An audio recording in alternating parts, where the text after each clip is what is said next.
Bismillahirrahmanirrahim. Assalamualaikum warahmatullahi wabarakatuh. Hamdan wa syukran lillah, salatan wa salaman ala rasulillah. Asyhadu an la ilaha illallah wahdahu la syarikalah. La hawla wa la quwata illa billahil aliyil azim. Bapak Ibu yang dimuliakan oleh Allah Subhanahu wa taala, saat ini saya sedang berada di salah satu ruang rawatan RSUD Kota Padang Panjang. Biasanya banyak para pasien itu yang mengeluhkan kondisi untuk melaksanakan ibadah sholat. Banyak yang belum begitu paham bagaimana cara melaksanakan sholat, dimulai dengan bab toharohnya. Mereka apakah harus berwuduk atau bertayamum? Karena kondisi pasien yang sedang dalam keadaan dirawat, dalam keadaan sakit. Sebelum kita lanjut kepada praktek untuk melaksanakan toharoh pada orang sakit, ada beberapa kondisi diberi keringanan atau diberi ruksah dalam bertoharoh menggunakan selain air, yaitu debu yang suci. Pasien dalam keadaan sakit yang menggunakan kateter, dia harus buang air kecil melalui selang yang dipasangkan. Jadi ketika sholat, kadang-kadang ada yang bertanya, Pak Ustadz, apakah sah sholat saya sedangkan buang air kecil saya selalu menetes melalui kateter? Kondisi seperti ini dimaafkan. Di sini ada keringanan atau ruksah untuk orang yang sedang sakit untuk melaksanakan ibadah sholat. Kemudian yang kedua, pasien yang tangannya dalam keadaan dipasangkan infus atau ada bagian-bagian wuduk, bagian anggota wuduk yang terpaksa dibantu dengan alat medis yang tidak memungkinkan terkena air. Sebelum kita tayamum, kita berniat masang niat terlebih dahulu, ditepuk tangan, kemudian baca bismillah, berniat untuk melaksanakan tayamum. Baru kita bertayamum dengan sempurna. Berwuduk juga seperti itu. Sebelum berwuduk, berniat terlebih dahulu, kemudian membasuh seluruh anggota wuduk. Diawali dengan membasuh kedua tangan, kemudian berkumur-kumur, dan istinsya, memasukkan air ke hidung dan mengeluarkan kembali. Bapak dan Ibu yang dimuliakan Allah Subhanahu wa taala, di dalam surah Al-Maidah ayat yang ke-6 itu disebutkan oleh Allah, ya ayyuhallazina amanu idza qumtum ilas shalah, wahai orang yang beriman, kalau hendak mendirikan salat, fagsilu wujuhakum wa aydiyakum ilal marafiq wamsahu biru'usikum wa arjulakum ilal ka'bain. Basuh wajahmu, basuh tangan sampai siku, usap, sapu sebahagian kepala, kemudian kaki sampai dua mata kaki. Kemudian hampir di ujung ayat itu disebutkan, jika sakit maka boleh bertayamum dengan menggunakan debu yang baik atau debu yang suci. Dikhawatirkan jika pasien menggunakan air, sakitnya akan bertambah, maka pasien dianjurkan untuk bertayamum saja. Yang kedua, ada bagian-bagian tertentu yang tidak boleh terkena air dan dikhawatirkan sangat dingin sekali pasien ketika menggunakan air, maka pasien boleh bertayamum menggunakan debu yang bersih. Kemudian syarat bertayamum. Yang pertama, sudah masuk waktu sholat.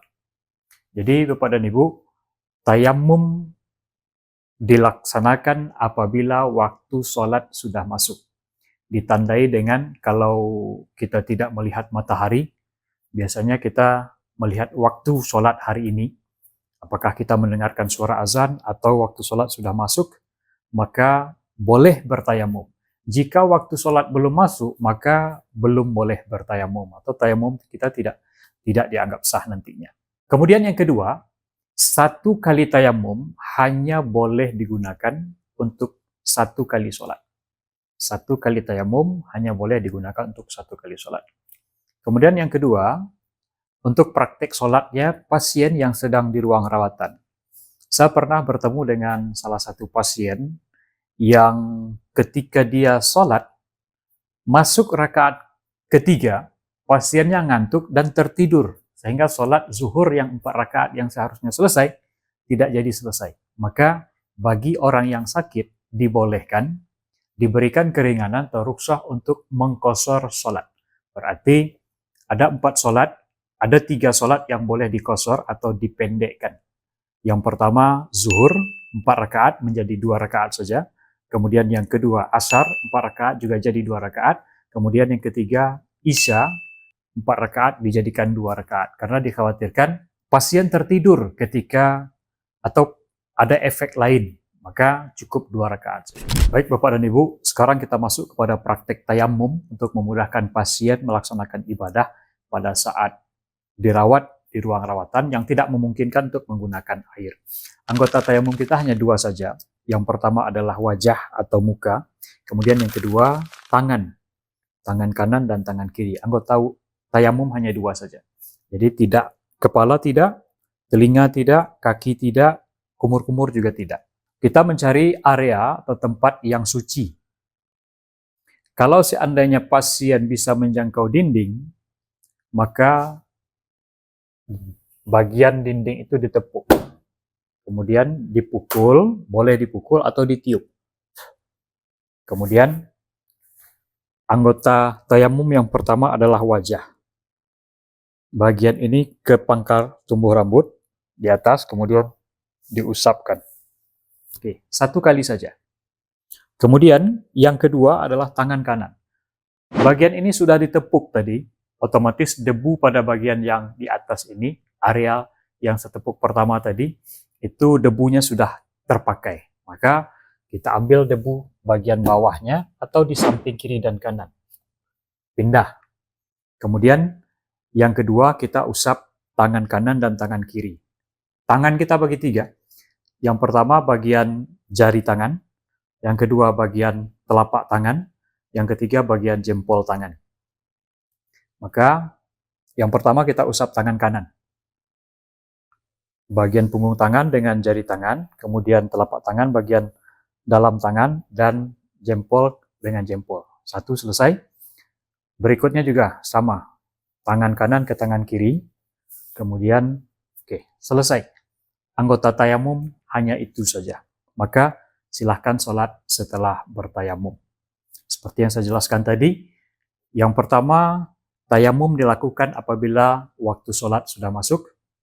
Yang kedua, tayamum dilakukan hanya berlaku untuk 1 kali sholat saja. Berarti ketika kita ingin sholat asar nanti, kita bertayamum kembali. Bapak Ibu, ada di antara pasien yang tidak jadi masalah ketika menggunakan air untuk berwuduk. Maka pada kesempatan ini kita coba untuk mempraktekkan berwuduk menggunakan air untuk pasien. Bisa dibantu oleh keluarga pasien. Kemudian juga kalau seandainya keluarga pasien tidak ada, maka pasien bisa melakukan sendiri kalau dia mampu. Tapi sebaiknya pilihannya itu saja. Boleh dibantu oleh keluarga pasien, anak, adik, atau keluarga yang lain, atau pasien sanggup melakukan sendiri. Yang pertama, fausilu wujuhakum, basuh wajah. Kita menggunakan, kalau sebisa mungkin, untuk penampung airnya agak lebar, kemudian kita punya handuk untuk diletakkan di pangkuan pasien agar nanti selimut atau kasur bed pasien tidak basah. Maka kita menggunakan penampung, wadah yang bisa untuk menampung tumpahan air. Kita menggunakan air secukupnya saja. Bisa menggunakan spray, bisa juga menggunakan air secara langsung. Jika 2 tangan tidak memungkinkan, maka cukup dengan menggunakan 1 tangan saja. Yang pertama, mohon maaf sebelumnya, jangan lupa untuk memasang niat, untuk berniat setiap akan melakukan toharoh, baik itu tayamum tadi maupun berwuduk. Maka silakan berniat, baca bismillah, kemudian niat dalam hati. Kemudian untuk memudahkan juga, kalau seandainya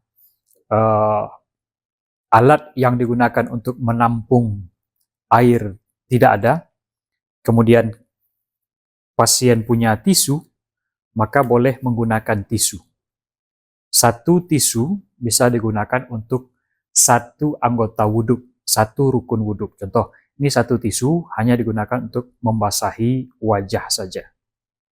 Atau teknik pertama tadi, metode pertama tadi, kita menggunakan air yang langsung membasahi, diawali dengan membasuh kedua telapak tangan dan punggung tangan. Kecuali anggota tangan yang dipasang infus, dibalut dengan lakban. Kalau dirasa cukup, kemudian berkumur-kumur. Silakan berkumur-kumur. Kemudian wadah ini digunakan untuk mengeluarkan air kembali. Kalau dirasa cukup, kemudian berikutnya istinsya, memasukkan air ke hidung. Kemudian, oke. Kemudian berikutnya baru kita lakukan membasuh anggota wudhu sesuai dengan rukunnya.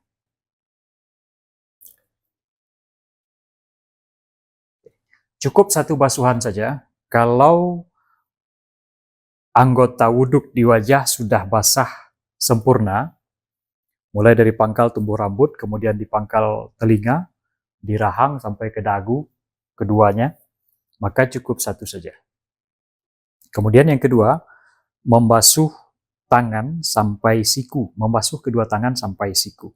Yang pertama kita dahulukan tangan kanan.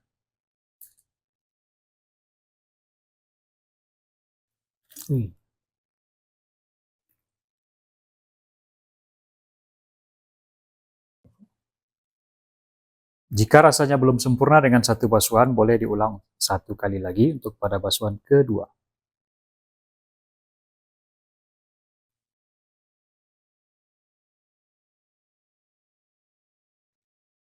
Kemudian, tangan kiri. Sekarang kondisinya, untuk tangan kiri, kan ini ada infus terpasang. Maka pada bagian jarum infus yang tertutup oleh perban, oleh penutup ini, maka pada bagian itu dimaafkan.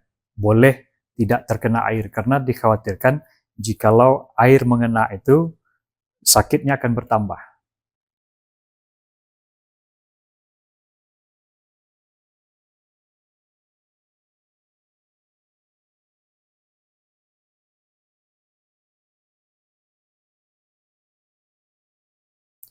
Jika satu basahan cukup, sudah membasahi, maka cukup satu saja. Tapi jika dirasa kurang, maka boleh ditambah satu kali, maksimal 3 kali. Wamsahu biru'usikum, mengusap sebahagian kepala. Beda antara membasuh dan mengusap. Kalau membasuh tadi, air yang sudah ditampung di telapak tangan itu langsung diusapkan, langsung dibasuhkan ke wajah. Sedangkan mengusap, itu cukup dengan basahan yang tersisa di telapak tangan saja. Sudah telapak tangan dibasahkan, kemudian ditumpahkan, kemudian diusap dari depan ke belakang, dari belakang ke depan, kemudian langsung ke kedua telinga. Kemudian yang terakhir, membasuh kedua kaki sampai dua mata kaki. Kita dahulukan kaki yang kanan.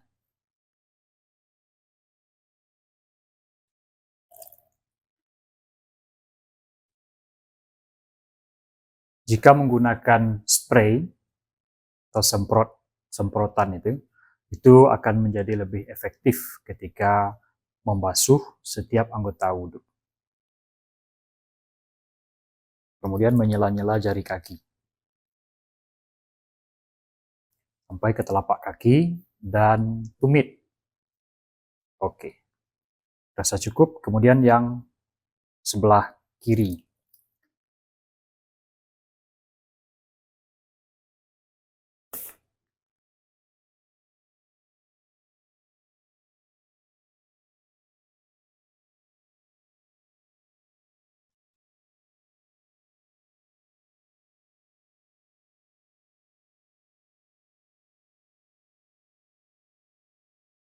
Sekarang wudhu sudah selesai, maka pasien dengan sendirinya membaca doa setelah berwudhu. Kemudian pasien setelah berwudhu, setelah bertayamum, pasien boleh melaksanakan sholat. Di setiap ruangan, hampir di setiap ruangan di rumah sakit ini, kita memasang petunjuk arah kiblat. Maka ketika pasien akan melaksanakan sholat, jika memungkinkan pasien untuk memutar badan mengarah kiblat, jika sholatnya dalam keadaan duduk, pasien silakan memutar badan mengarah ke kiblat. Misalnya kita sholat zuhur itu kan 4 rakaat. Pasien yang tidak memungkinkan untuk selesai 4 rakaat, maka boleh mengqashar sholat, memendekkan sholat menjadi 2 rakaat. Maka silakan sholat.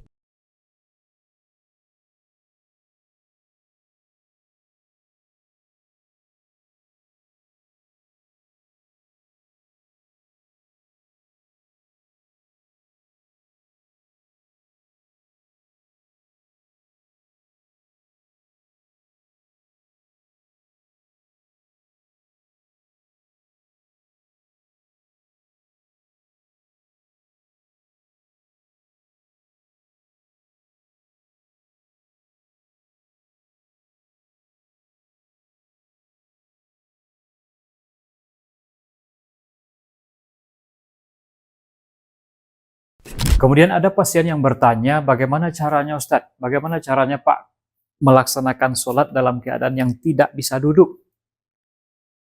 Hanya bisa berbaring.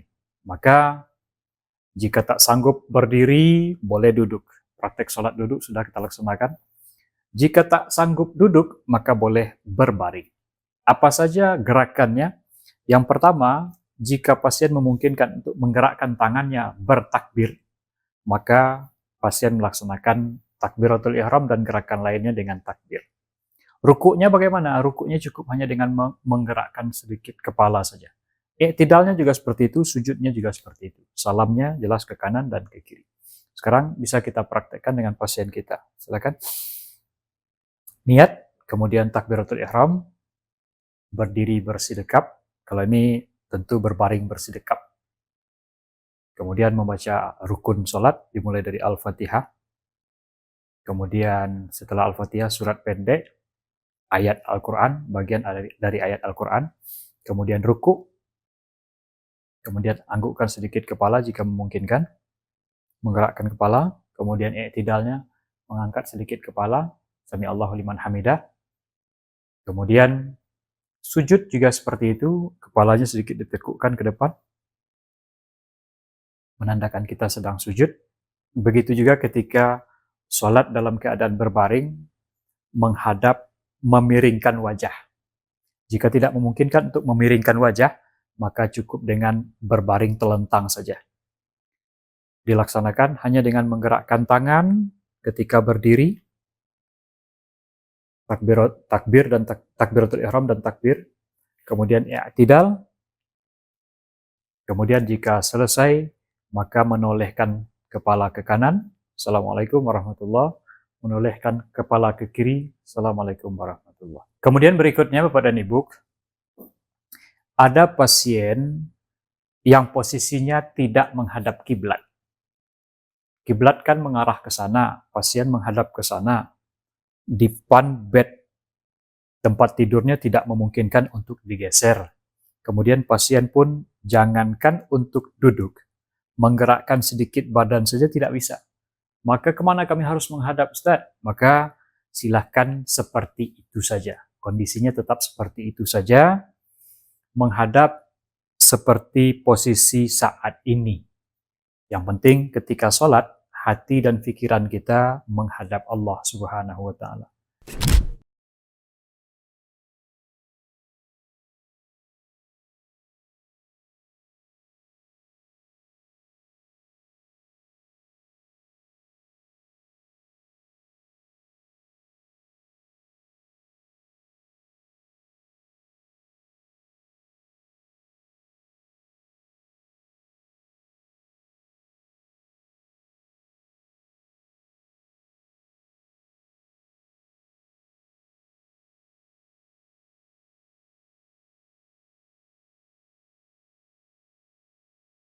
Itulah kemudahan-kemudahan yang diberikan oleh Allah, yang diberikan oleh Islam, yang diberikan, yang dituntun oleh Rasulullah Shallallahu Alaihi Wasallam bagi kita yang sedang mengalami sakit dan kita ingin melaksanakan sholat. Demikian Bapak dan Ibu video bagaimana cara kita bertayamum, bagaimana cara berwuduk, bagaimana cara sholat pada saat sakit, baik itu duduk dan berbaring. Mudah-mudahan video ini bisa membantu sedikit untuk menjadi edukasi bagi kita semua, untuk kita sampaikan kepada keluarga kita yang barangkali pun kita merasakan ketika kita sakit untuk melaksanakan ibadah. Demikian saja, terlebih dan terkurang saya mohon maaf. Billahi taufik wal hidayah. Semoga setiap doa kita diijabah oleh Allah, setiap ibadah kita diterima oleh Allah. Kami doakan setiap Bapak dan Ibu, keluarga sekalian, keluarganya, beserta seluruh pasien di ruang rawatan di RSUD Kota Padang Panjang, semoga lekas sembuh, berkumpul kembali bersama keluarga tercinta di rumah masing-masing. Banyak maaf sekali lagi dan terima kasih. Assalamualaikum warahmatullahi wabarakatuh.